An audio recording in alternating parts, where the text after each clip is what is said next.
कुछ थे उनके साथ में और बहुत कुछ नहीं थे। अच्छा। आज बहुत कुछ हैं राम भुवाल जी के साथ में, कुछ नहीं है। अच्छा। तो बहुत तो एक मुखिया की तो बात माननी चाहिए, टिकट कटा, आप नहीं हैं इस समय पद पर, तो हटाना तो चाहिए। लगभग उसमें से कुछ खेमे थे जो उनके साथ दिखाई नहीं दे रहे थे, एक फ्रेम में नजर नहीं है।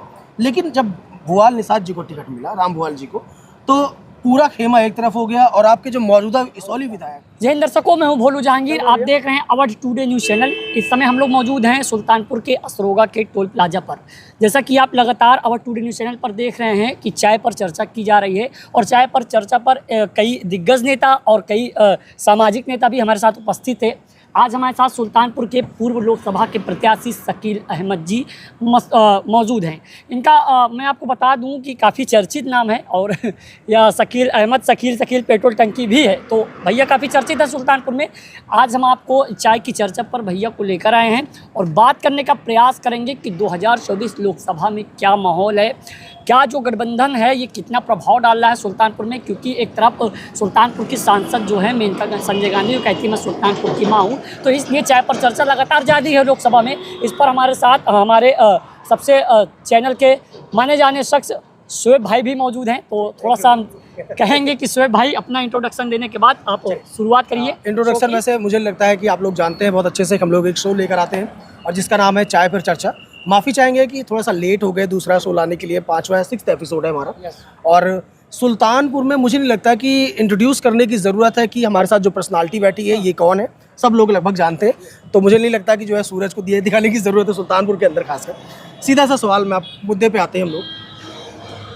अखिलेश यादव क्या लगता है कि कंफ्यूज है कि एक बार भीम निषाद को ला रहे हैं, फिर दोबारा चेंज किया गया और उसके बाद फिर आप जो है राम भुवाल निषाद को ले आके रख दिए, और बीच में फिर एक अफवाह उड़ी कि माननीय ताहिर खान जो इसौली के विधायक हैं वो उनको लेकर घूम रहे हैं लखनऊ में, और वो ये कह रहे हैं कि 2 दिन रुक जाइए, 3 दिन रुक जाइए, या फिर जो है अभी ज़्यादा प्रचार मत करिए। या कई सारे अभी ये भी इंटरनल खबर आ रही है कि कई लोगों को ये कहा गया कि अभी थोड़ा सा रुक जाइए, 3 दिन बाद हो सकता है चेंज कर दिया जाए। तो इससे आप जो है एक सोची समझी साजिश, कहीं ना, माफ़ कीजिए मैं आपका नाम आपको नहीं कहूँगा, लेकिन एक कहीं ना कहीं एक देखा जाए तो विरोधी ये मान रहे हैं कि एक सोची समझी साजिश के तहत ये सारी चीज़ें की जा रही ताकि बीजेपी चुनाव जीत जाए। तो ये कमजोरी नहीं है आप लोगों की? बहुत बहुत शुक्रिया शोएब भाई आपका। जो आपने सवाल पूछा है ये आप समझ लीजिए कि किसी भी लड़ाई को जीतने के लिए समीक्षाएं होती हैं। उस समीक्षा में जो सर्वोपरि आता है, जो मजबूत आता है, उसको उस लड़ाई का सेनापति बनाया जाता है। कहीं ना कहीं राष्ट्रीय अध्यक्ष जी के दिमाग में राम भुवाल निषाद जी ज़्यादा मजबूत, ज़्यादा तजुर्बेकार, सक्षम और यहाँ के लिए उपयुक्त क्या कहते हैं कैंडिडेट समझ में आए। माननीय राष्ट्रीय अध्यक्ष जी अखिलेश यादव जी बहुत ही बड़े नेता हैं, बहुत ही मकबूल नेता हैं, उनके पास पॉलिटिकल बैकग्राउंड, बहुत सोच अच्छी समझ है। उन्होंने राम भुवाल जी को भेजा है तो बहुत कुछ सोच समझ के भेजा होगा। हम सुल्तानपुर के समस्त समाजवादी और बाकी हमारे अलायंस के लोग बड़ी मजबूती के साथ उनका साथ दे रहे हैं, और निश्चित तौर पर राम भुवाल जी को हम लोग चुनाव 2024 का लोकसभा में उनको भेजने जा रहे हैं। यानी कहीं ना कहीं देखा जाए तो अब जो है सपोर्ट पूरी तरह से मिल रहा है। बिल्कुल। लेकिन अगर आप पार्टी को बहुत अच्छे से सपोर्ट कर रहे हैं, बहुत क्लोजली जान रहे हैं, इवन मैंने ये भी देखा कि एक पार्टी कार्यालय भी आपने खोल दिया है राम भुवाल निषाद जी का, लेकिन एक और पार्टी कार्यालय खुला है अगर आप जानते हो तो टाटिया नगर में। नहीं, हमारे पार्टी के कैंडिडेट राम भुवाल निषाद हैं। समाजवादी पार्टी ने राम भुवाल निषाद जी को डिक्लेयर किया है। हमने केंद्रीय कार्यालय खोला जी, हमने आज जयसिंहपुर में बरौसा में कार्यालय खोला, हमने आज कादीपुर में कार्यालय खोला जी, हमने आज जो है लाबुआ में कार्यालय खोला जी, और कल इसौली विधानसभा में राम भुवाल जी का दिन भर जो है बड़ी तूफानी दौरा है जी। तो राम भुवाल जी अधिकृत समाजवादी पार्टी के प्रत्याशी हैं। दूसरा कौन कार्यालय खोल रहा है, कौन क्या कर रहा है, उसकी अपनी मर्जी है, उस पर हमें कोई टिप्पणी नहीं करना है। Official candidate Ram Bhuwal Nishad India गठबंधन के हैं, समाजवादी पार्टी के हैं जी।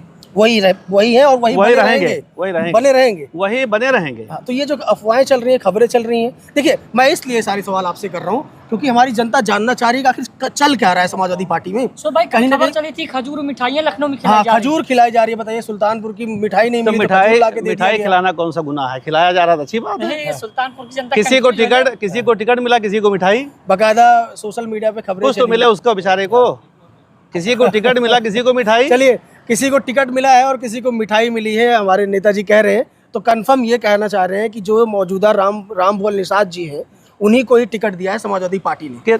क्लियर है, एकदम क्लियर है और यही लड़ेंगे चुनाव। हाँ, तो इसमें अच्छा चलिए ठीक है। अब ये बाहर से आए हैं, गोरखपुर से यहाँ आके चुनाव लड़ रहे हैं, और जो भीम निषाद थे वो बगल ही जिले से थे, उनको ही कहा गया कि ये पैराशूट लैंडिंग किए हैं। तो इनके बारे में क्या कहेंगे आप? और ये क्या जो केंद्रीय इतनी बड़ी नेता है, गांधी शब्द जुड़ा हुआ है, तो क्या मतलब लगता है कि नेताजी टिक पाएंगे?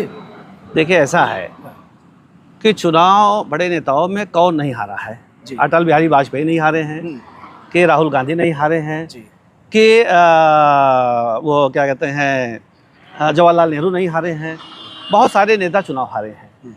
नेता व्यक्तिगत तौर पर बड़ा नहीं होता है, पार्टी बड़ी होती है।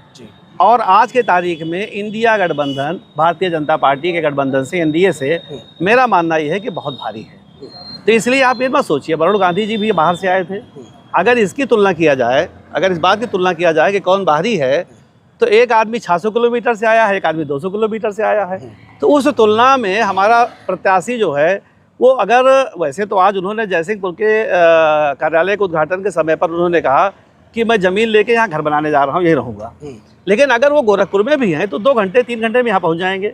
600 किलोमीटर वाले से तो नज़दीक है। तो बाहरी वो भी हैं, बाहरी ये भी हैं, इसलिए बाहरी का कोई मुद्दा हमारे ऊपर लागू नहीं होता है। समझ रहे हैं आप?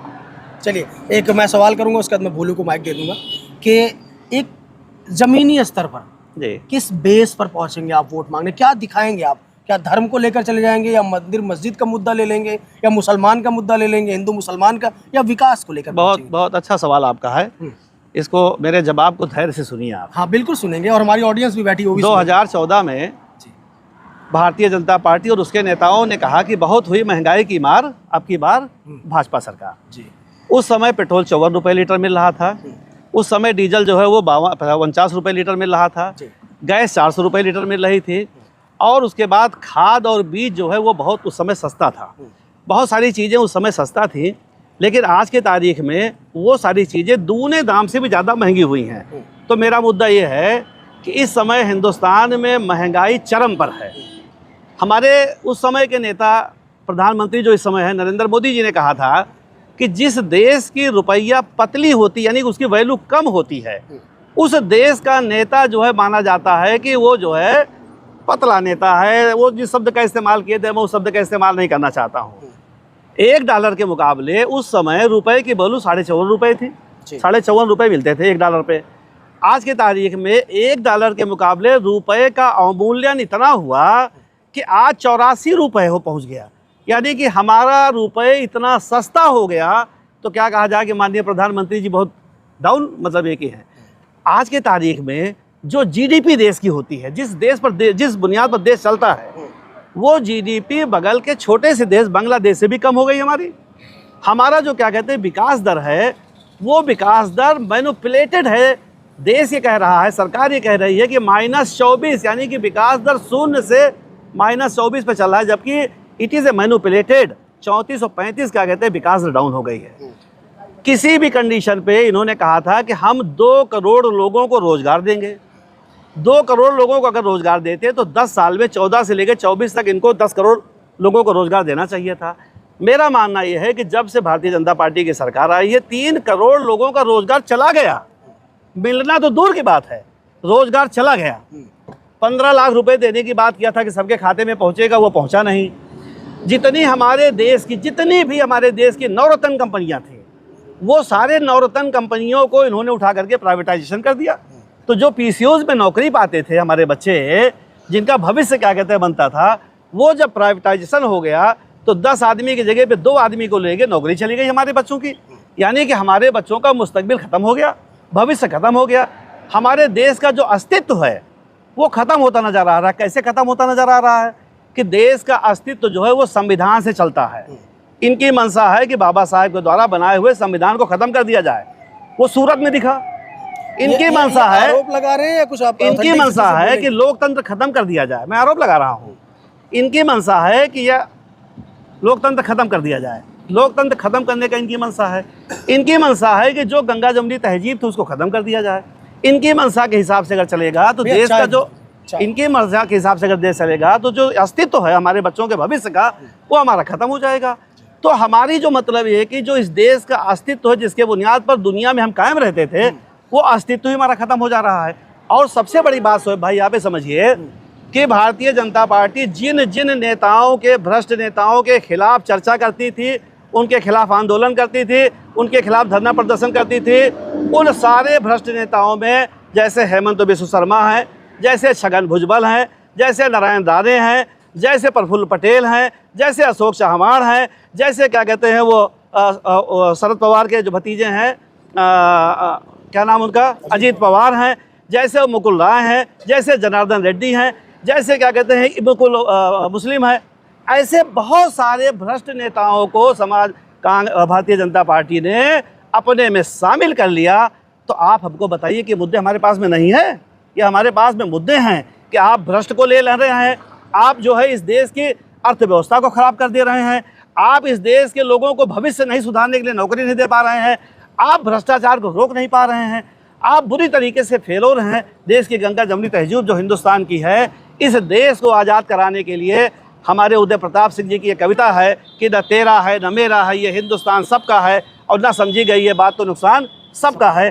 तो इस देश की गंगा जमुनी तहजीब को आप नहीं रोक पा रहे हैं। ये देश पूरी दुनिया में जो है, जो पहले हमारा एक अस्तित्व हुआ करता था, सभी जगह पे हमारी एक पोजीशन हुआ करती थी, आज वो पोजीशन हमारी अर्थव्यवस्था हमारी ख़त्म हो गई, हमारा देश जो है वो बहुत कमज़ोर हो गया है। ये सारे मुद्दे लेकर के हम जनता के बीच में जा रहे हैं और जनता इस बात को समझ रही है। और सबसे बड़ी बात मैं बताऊँ आपको कि सरकार का काम होता है कि जनता को नौकरी देना, जनता को रोज़गार देना। सरकार का काम ये नहीं होता है कि 80 करोड़ जनता को आप 5 किलो राशन दे दें। 5 किलो राशन देने का मतलब है कि ये सरकार की फेलोरिटी है, it is the failority of the government, ये सरकार की फेलोरिटी है।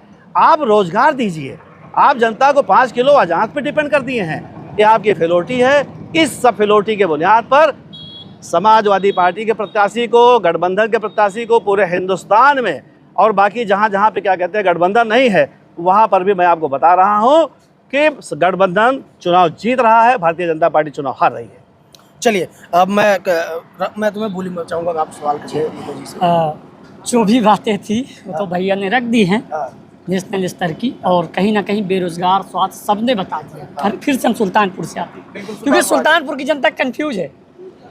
थोड़ा सा आपसे ये सवाल था कि जब भीम निषाद जी का टिकट कटा तो उनको अपने कार्यालय से ये पोस्टर बैनर हटवा लेना चाहिए था, फिर भी उन्होंने नहीं हटवाया। और कहीं ना कहीं इसौली विधायक ताहिर खान जी के साथ वो लगातार लखनऊ में दौरा करते रहे। इसको सुल्तानपुर की जनता और हम और आप कैसे देखें, क्या समझे, क्योंकि जनता बहुत कंफ्यूज है अभी भी। देखिए ऐसा है कि लोग स्वतंत्र हैं, कौन अपना बैनर हटाएगा कि नहीं हटाएगा वो स्वतंत्र हैं। कौन लखनऊ में रहेगा, कौन जो है नागर साहब के होटल पे बैठेगा और कौन दिल्ली में रहेगा वो स्वतंत्र है। तो वो कहाँ रह रहे हैं, वो स्वतंत्र हैं। लेकिन अगर हम देखें तो एक मुखिया की तो बात माननी चाहिए, टिकट कटा, आप नहीं हैं इस समय पद पर, तो हटाना तो चाहिए। नहीं, अगर वो मुखिया की बात नहीं मानेंगे तो उसका नुकसान उनको हो सकता है कि हो जाए। मैं तो उनसे यही कहूँगा, मैं तो भीम निषाद जी से अपील करता हूँ कि भीम निषाद जी, जैसे 2014 में और 2012 में मेरा टिकट कटा था, 2012 में मेरा टिकट कटा, अबरार अहमद साहब को टिकट हुआ, हम सब लोगों ने मिल करके उनको चुनाव जितवाया। 2014 में मेरा टिकट 11 महीने 22 दिन बाद कटा, मैंने कोई विरोध नहीं किया। अतीक अहमद साहब आए थे लड़ने के लिए। अच्छा। उसके बाद में फिर मुझे दोबारा क्या कहते हैं लोकसभा का टिकट दिया गया और हम चुनाव लड़े और 2,28,000 वोट पाए। तो मैं भीम निषाद जी को गुजारिश कर रहा हूँ, अपील कर रहा हूँ कि आपका भाई टिकट मिला हुआ है रामभुआल निषाद जी को, आप आइए, मदद करिए और चुनाव जितवाने का काम करिए। पार्टी बहुत बड़ी चीज़ होती है, संगठन बहुत बड़ी चीज़ होती है। भविष्य में आपको राष्ट्रीय अध्यक्ष जी कहीं ना कहीं समायोजन आपका हो जाएगा मेरे ख्याल से। उनका एक वीडियो सोशल मीडिया पर वायरल हुआ था, उन्होंने कहा था कि मैं समाजवादी का घूट घूट का पानी हूँ, मरते दम तक लड़ता रहूँगा, उन्होंने कहा था। अभी हाल ही का वीडियो है, जब टिकट कटने के बाद, तो इसका अर्थ कुछ और निकल रहा है। देखिए ऐसा है, और क्योंकि अर्थ इससे भी निकल रहा है सर, अर्थ बहुत ज़्यादा इसका मत निकालिए, समझ रहे हैं आप। भीम निषाद जी समाजवादी हैं, समाजवादी में रहेंगे और समाजवादी की मदद करेंगे, आप देख लीजिएगा।